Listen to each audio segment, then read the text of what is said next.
Hello, this is Kate Extreme Vlogging at for today po nandito po tayo sa Divisoria kung saan po tayo ay mamimili po ng kandila para po sa ating Hey man, Undas. hey! Ayan. Ito!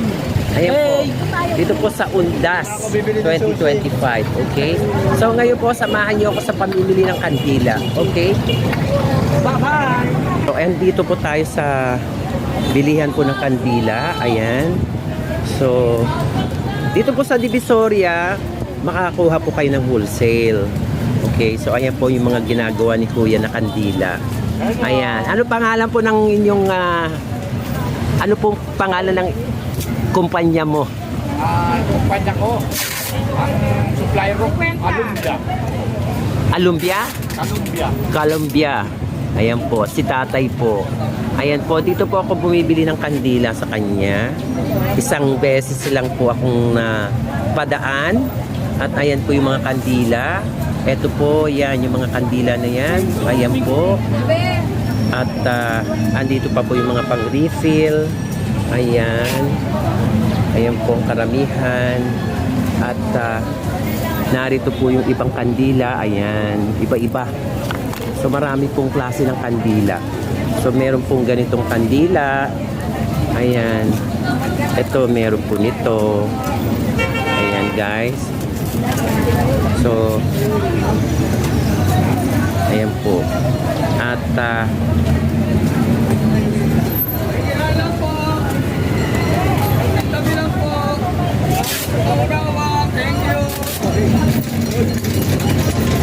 so ayan, meron po maliit na kandila. Ito, ayan. Ito po. Mga kandila. Ayan, candle for 25. Ayan. So, ayan. Okay. So, ito naman po ay mga pito. Okay. Ito po ay ginagamit po dahil po naghahanda tayo sa the big one. So, ito pong mga pito na to ay useful para po sa emergency. Okay? So, ayan po ang mga pito. At ito pa po ang mga pito. Ayan. Ito pa.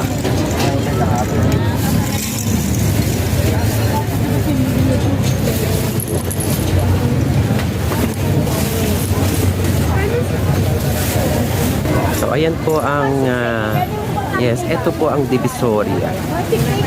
Ayan. Napakarami pong tao dito dahil nandito po yung mga wholesale. Ayan. Sari-sari po ang pinapaninda rito. Lahat na ng klase po naririto.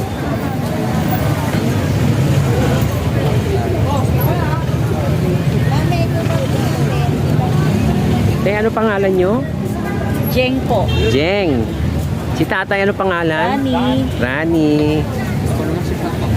Ayan, ito na po si Papa P. Papa P, kamusta po? Okay. Ayan. Daan ito, te. Wala. So, ayan na po yung mga basket at ito po yung basket. Nilagay na po natin yung Oasis foam. Tapos po may plastic yan sa ilalim. Ayan, para hindi po magtulo yung tubig. Tapos, tatalian. Ayan, tatalian po siya. Pagkatapos po, ito na yung finished product. Ayan na po. So, ganito po yung gagawin natin. Okay? So, ayan po, lalagyan ko na ng mga dahon yan para prepared na tayo. Tapos, subipalaw na lang po yung mga bulaklak.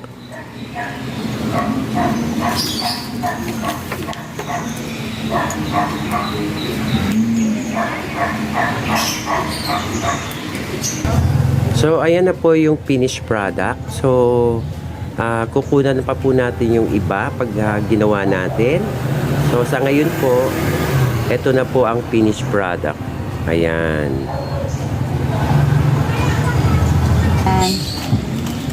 Ini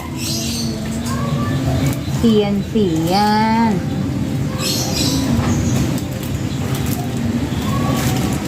Siyan-siyan.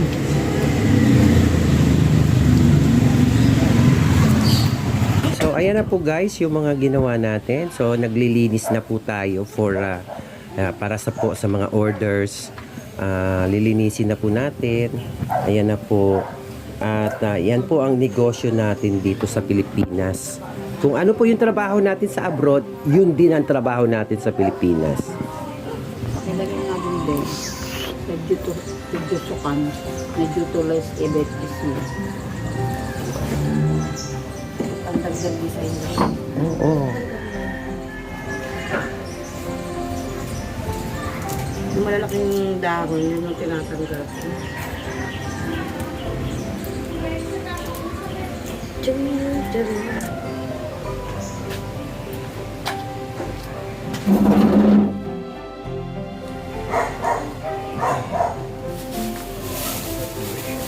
Ha? Yes, nagbablog eh. Binablog ko yung ginagawa.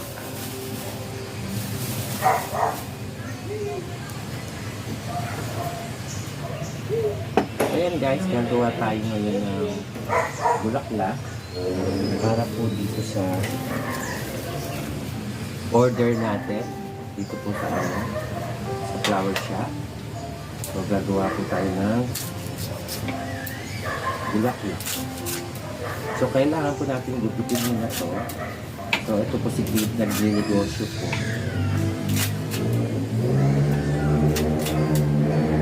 Nag-negosyo po tayo for another content. Alam niyo naman dito sa Pilipinas.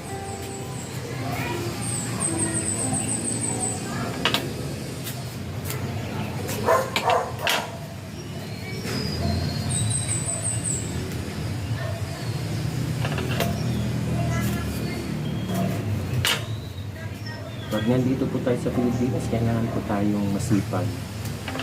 Dahil po, wala mangyayari sa buhay natin dito pag tayo po ay nganga.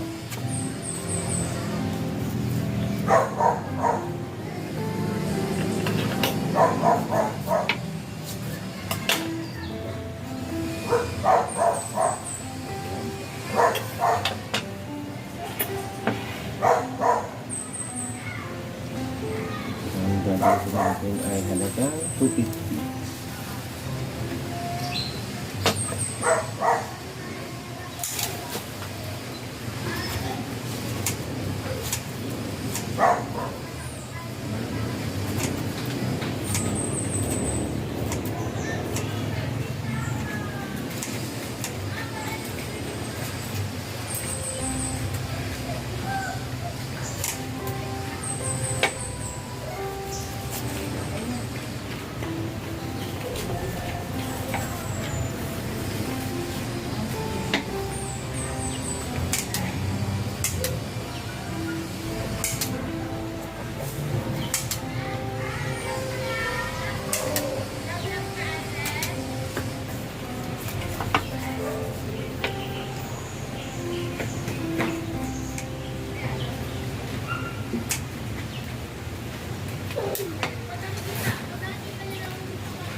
Medyo kamahalan ng bulaklak ngayon. Kaya kailangan po ano lang po, sapat lang ang paglalagay ng bulaklak.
Dami naman yan madam.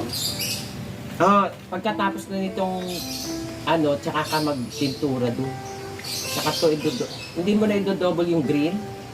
Hindi na. Hindi na. Ito, oh, may mga marka ng mga puti, yung green. Alin? Ito po, putiin pa natin itong dilaw na to. Kaya kasi ba yung drone yan? Oo, alisin yung dilaw. Hindi mo na babago yan. Alisin yung dilaw. Hindi mo na, tama na yung picture na yan. Ano sa palagay mo? Di ba hindi makintab? Hindi makita mo. Oh, pangit. Abay na lang. Ah. Hindi na lang ano. Oo, i-double coat mo na lang.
Thank you.